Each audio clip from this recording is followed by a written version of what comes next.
আমার সাথে, আল্লাহুম্মা সাল্লি আলা মুহাম্মাদ ওয়া আলা আলি মুহাম্মাদ কামা সাল্লাইতা আলা ইব্রাহিমা ওয়া আলা আলি ইব্রাহিম ইন্নাকা হামিদুম মাজিদ।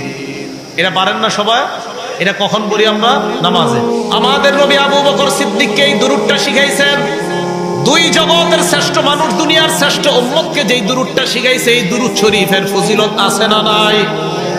আমি আপনি এই দুরূদ বাদ দিয়া আমরা মানুষের বানানো একটা দুরূদ শরীফ পড়লাম। মনে রাখবেন, হাদিসের মধ্যে আমার নবী শরীয়তের মধ্যে দুরূদ শরীফ আমাদেরকে শিখায় গেলেন। আমরা এই দুরূদ শরীফ বাদ দিয়া বানানো দুরূদ শরীফ পড়লাম।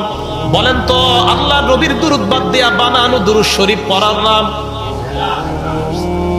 তাহলে নবীর দুরূদ পড়বো, আল্লাহ নবী যেটা শিখাইছেন সাহাবাদেরকে, এই দুরূদ পড়ার নাম হলো সুন্নত।